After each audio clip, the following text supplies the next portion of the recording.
Hi guys, नमस्कार। स्वागत है आप सभी का हमारे YouTube channel dear Bharti sir पे। और मैं हूं आपका दोस्त सत्यम कुमार भारती। It means Satyam Bharti. और आज का आपका वीडियो बहुत ही इंटरेस्टिंग होने वाला है, इसलिए लाइक और सब्सक्राइब पहले कीजिए, उसके बाद मैं वीडियो की शुरुआत करता हूं। और आज मैं आप लोगों को बताने जा रहा हूं क्लास 10th के केमिस्ट्री के सबसे पहला chapter, first chapter, chemical reactions and equations. दोस्तों, वीडियो बहुत ही इंटरेस्टिंग होने वाला, मजेदार होने वाला है, बहुत ही आसान और अच्छे तरीके से मैं आपको समझाऊंगा। बस आपसे हमारी एक छोटी सी रिक्वेस्ट है कि आप हमारे वीडियो को लाइक और सब्सक्राइब जरूर कीजिए और शेयर भी जरूर कर दीजिएगा। चलिए आइए शुरुआत करते हैं। आप हमारे वीडियो के लास्ट तक जरूर बने रहिएगा। तो चैप्टर का नाम जैसा कि मैंने लिख रहा है ना, मैं लिख रहा हूं कि chemical reactions and equations. Chemical reactions and equations. अगर हिंदी में लिखें तो रासायनिक समीकरण, रासायनिक अभिक्रियाएं एवं समीकरण, रासायनिक अभिक्रियाएं एवं समीकरण।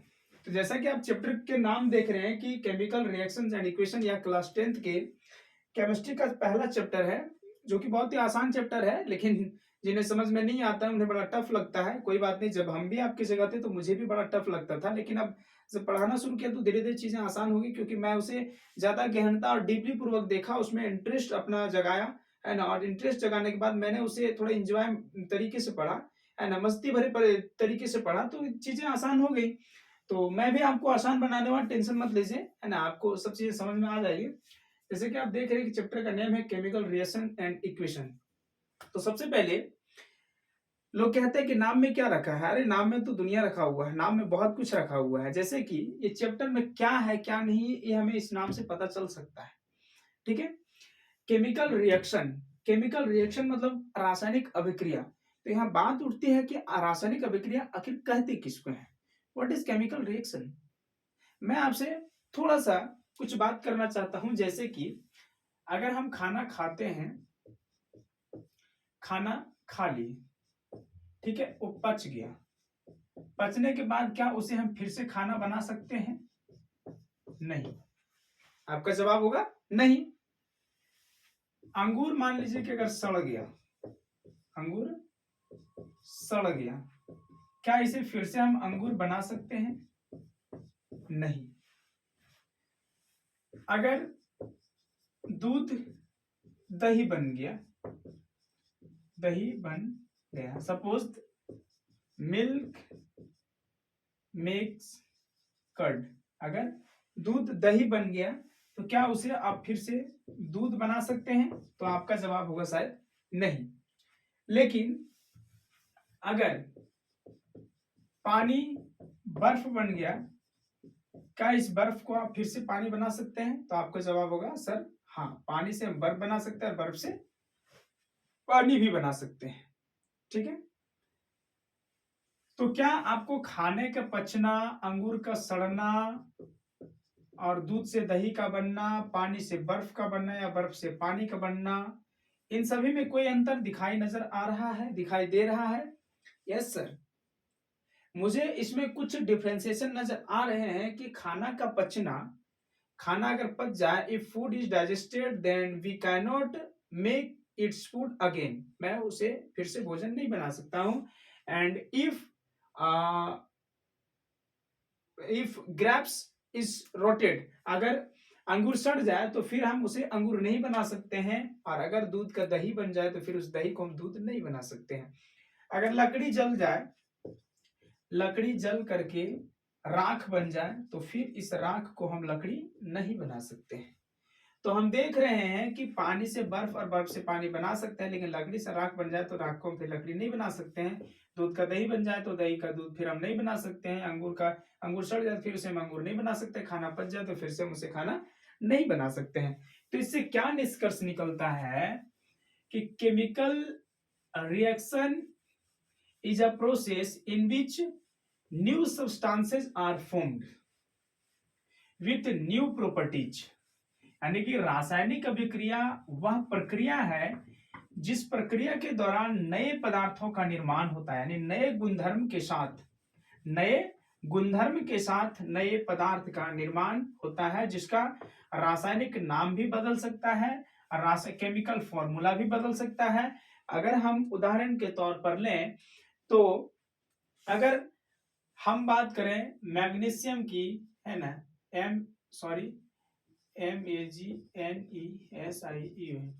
MEGNESIE, मैग्नीशियम को अगर जलाया जाता है तो जलाते हैं तो वहां तो ऑक्सीजन भैया चाहिए ही, क्योंकि बिना ऑक्सीजन का कोई भी चीज जलेगा ही नहीं जलेगा।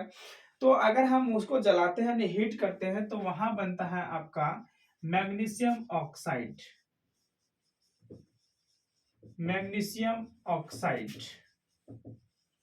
ठीक है, तो हमने देखा कि मैग्नीशियम को अगर मैंने जलाया, हीट किया, तो वहां बना मैग्नीशियम ऑक्साइड। तो मैंने क्या कहा कि chemical reaction is a equation,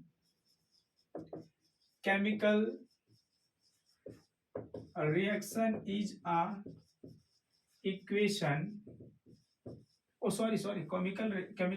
is a process in which new substances are formed with new properties। रासायनिक अभिक्रिया वह प्रक्रिया है जिसमें नए गुणधर्मों के साथ नए पदार्थ का निर्माण होता है। देखिए यहाँ मैग्नीशियम, इसके प्रॉपर्टीज कुछ अलग है, ऑक्सीजन के प्रॉपर्टीज कुछ अलग है, लेकिन जब मैग्नीशियम ऑक्साइड बन जाए तो इसकी प्रॉपर्टीज कुछ अलग है, और साथ ही साथ इसका फॉर्मूला भी बदल जाता है। मैग्नीशियम का होता है Mg, ऑक्सीजन का होता है O2, लेकिन मैग्नीशियम ऑक्साइड का होता है MgO। ठीक है, तो यानी कि इसके नाम के साथ साथ इसके गुण, और गुण के साथ सब कुछ, इसका रंग, रूप, आकार, आकृति सब कुछ बदल जाता है। ठीक है, तो सिंपल से अगर हम समझें कि अगर नए गुणधर्म के साथ नए पदार्थ का निर्माण होता है तो उसे हम कहेंगे केमिकल रिएक्शन।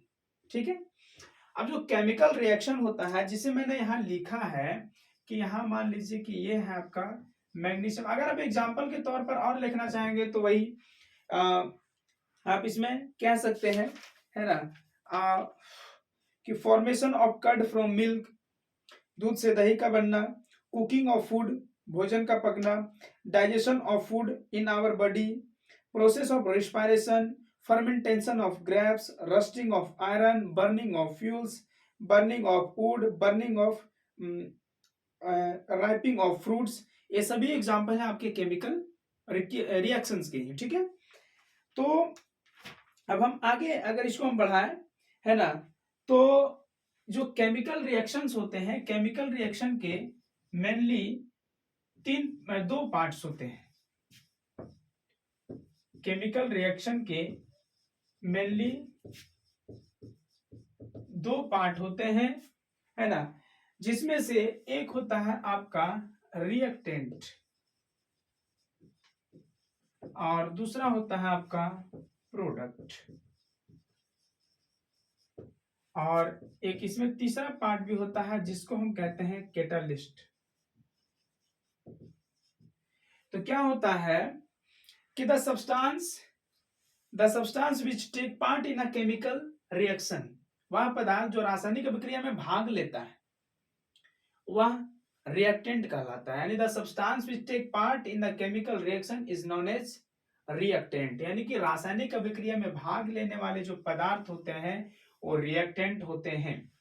ठीक है, रासायनिक अभिक्रिया में भाग लेने वाले पदार्थ क्या कहलाते हैं? रिएक्टेंट।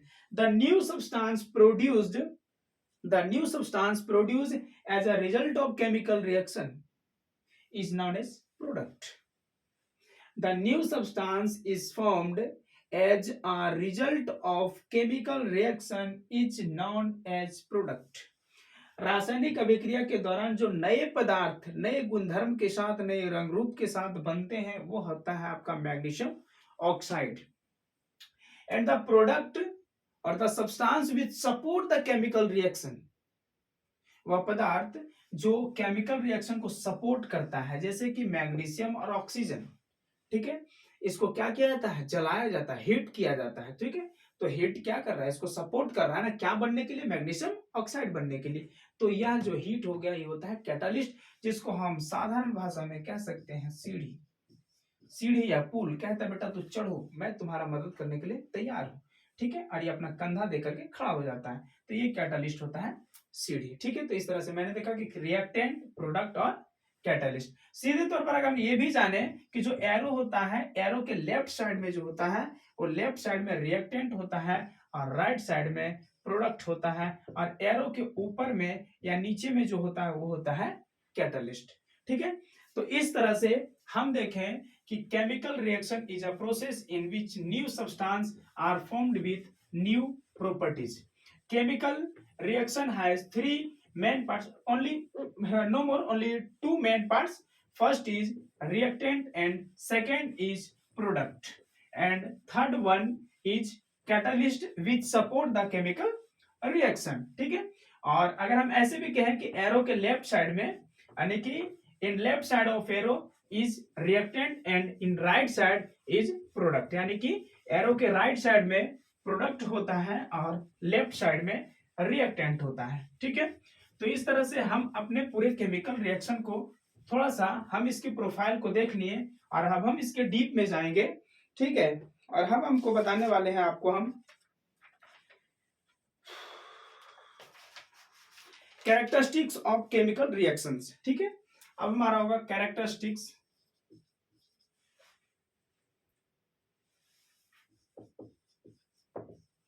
कैरेक्टरिस्टिक्स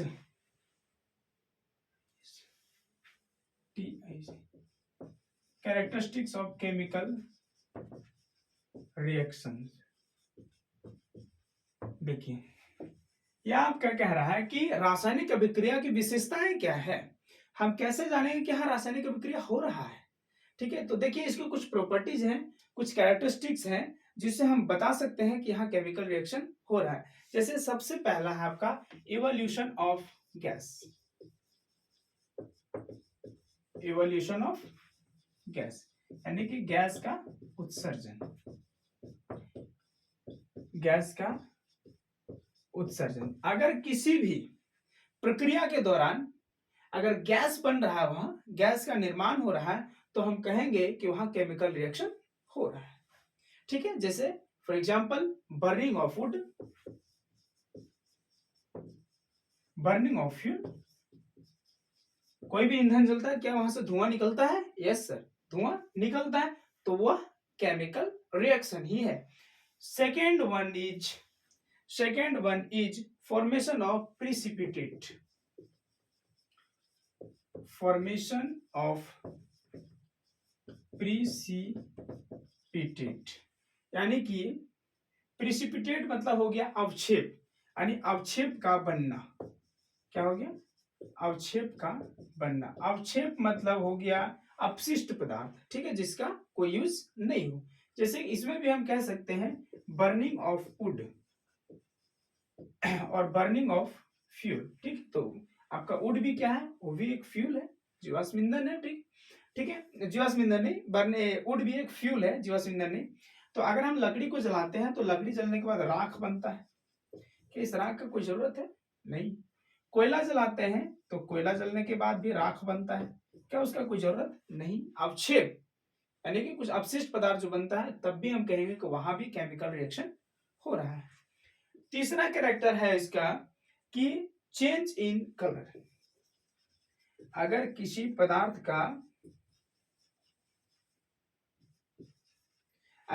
पदार्थ का कलर बदल जाए, अगर किसी पदार्थ का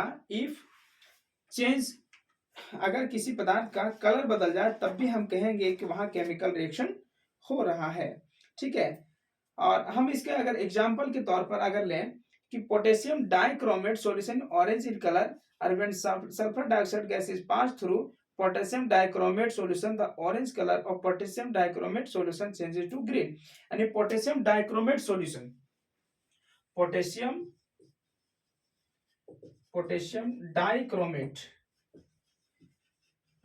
डाइक्रोमेट का सॉल्यूशन ये जो सॉल्यूशन होता है, यह सॉल्यूशन आपका होता है ऑरेंज कलर का। कैसा होता है? ऑरेंज। ठीक है। अगर इससे, इस ऑरेंज कलर के सॉल्यूशन से अगर सल्फर डाइऑक्साइड गैस यानी कि सल्फर डाइऑक्साइड गैस अगर फ्लो कर दिया जाए, यानी कि पोटेशियम डाइक्रोमेट सॉल्यूशन में से जो कि ऑरेंज कलर का होता है, अगर इससे सल्फर डाइऑक्साइड गैस फ्लो कर दिया जाए तो इसका जो कलर है वो हो जाता है ब्लैक। यानी कि चेंज हुआ ना कलर में, रंग में परिवर्तन हुआ। तो यहां भी हम कह सकते हैं कि यहां भी केमिकल रिएक्शन हुआ है। फिर अगर हम चौथे नंबर की बात करेंगे कि चेंज इन टेम्परेचर, चौथा number change in temperature, change in temperature. ठीक है, इसमें हम बात करेंगे। तो देखिए, आप कभी गौर किए होंगे कि अगर चूना को यानी कि लाइम को, लाइमस्टोन है ना, लाइमस्टोन को अगर आप पानी में डिजोल्व करते हैं, अगर पानी में घोलते हैं, तो देखिए उस पानी का जो टेम्परेचर होता है वो टेम्परेचर राइज कर जाता है। अगर शीशे के बर्तन में आप उसे घोलें तो हो सकता है शीशे का बर्तन फूट जाए। ठीक है, अगर सॉफ्ट और नॉर्मल प्लास्टिक हो तो हो सकता है वह पिघल जाए। यानी कि चूने के पत्थर को अगर पानी में घोला जाता है तो वहां से हीट प्रोड्यूस होता है, यानी कि वह भी केमिकल रिएक्शन ही है। आप देखे होंगे अगर आप ग्लूकोज को पानी में घोलते हैं तो जिस भी बर्तन में आप उसे घोलेंगे, है ना, वो बर्तन क्या हो जाएगा? ठंडा हो जाता है, यानी टेम्परेचर डाउन हो जाता है। तो वहां भी वो भी क्या है? टेम्परेचर चेंज हो रहा है ना, इसका मतलब वहां भी केमिकल रिएक्शन हो रहा है। ठीक है, तो पांचवा नंबर और अंतिम इसके कैरेक्टरिस्टिक्स के बारे में देखें हम। तो पांचवा नंबर इसका कैरेक्टरिस्टिक्स है चेंज इन स्टेट। क्या होगा? Change in state. State means अवस्था। पदार्थ के मेनली तीन अवस्था पाया जाता है, सॉलिड, लिक्विड और गैस। ठीक है, तो अगर कोई सॉलिड लिक्विड बन रहा है, अगर लिक्विड सॉलिड बन रहा है, सॉलिड अगर गैस बन रहा है, या तो फिर लिक्विड गैस बन रहा है, तो वहां जो है वो स्टेट में चेंजिंग हो रहा है, और हम तब भी कहेंगे कि यहाँ भी केमिकल रिएक्शन हो रहा है। ठीक है, अगर हम एग्जाम्पल के तौर पर बात करेंगे कि अगर हम एक स्टिक को जलाएं, यानी incense stick, incense stick, incense stick मतलब अगरबत्ती। अगर हम अगरबत्ती को जलाते हैं तो अगरबत्ती का जो धुआं निकलता है ना, वो धुआं क्या होता है? गैस होता है। और वो गैस जो है वो धीरे धीरे इस हवा में मिल जाता है। तो अगरबत्ती पहले होता है सॉलिड में, लेकिन उसका गैस बन गया किसमें? गैस में। ठीक है, तो यहाँ भी आपका स्टेट में चेंजिंग हो रहा है, इसलिए हम यहाँ भी कहेंगे कि यह भी क्या है? केमिकल रिएक्शन है। ठीक है, अगर आप किसी कैंडल को जलाते हैं, है ना, suppose that this is candle, और अगर आप किसी कैंडल को जलाते हैं तो कैंडल जलाने के बाद ये इसका जो वैक्स होता है, वैक्स यानी कि मोम, ये मोम भी जो है वो गैस में चेंज हो जाता है। ठीक है, और ये पूरा मोमबत्ती वहां खत्म हो जाएगा। ठीक है, तो इसकी व्यवस्था बदली, पहले ये तो सॉलिड में था लेकिन अब क्या बन गया? ये गैस बन गया। तो अगर किसी भी पदार्थ के स्टेट में भी चेंजिंग होता है तो भी हम वहां कहेंगे कि यहाँ केमिकल रिएक्शन हुआ है। ठीक है, बस आज के लिए इतना ही। अब हम अगले वीडियो में इसके पार्ट 2 में बताएंगे केमिकल इक्वेशन के बारे में, क्योंकि अगर हम ज्यादा एक ही वीडियो में लेते हैं तो वीडियो बहुत ज्यादा लंबा हो जाएगा। अगर इस वीडियो में कोई प्रॉब्लम हो तो आप कमेंट बॉक्स में कमेंट कर सकते हैं, और फिर हम मिलेंगे अगले दिन एक अगले पॉइंट के साथ, यानी अगले टॉपिक के साथ। आज के लिए बस इतना ही, फिर मिलेंगे अगले, आज के लिए बस इतना ही। हम फिर अगले दिन और अगले टॉपिक के साथ आएंगे। आप हमारे वीडियो को लाइक और सब्सक्राइब करना नहीं भूलिएगा। जय हिंद, जय भारत, वंदे मातरम।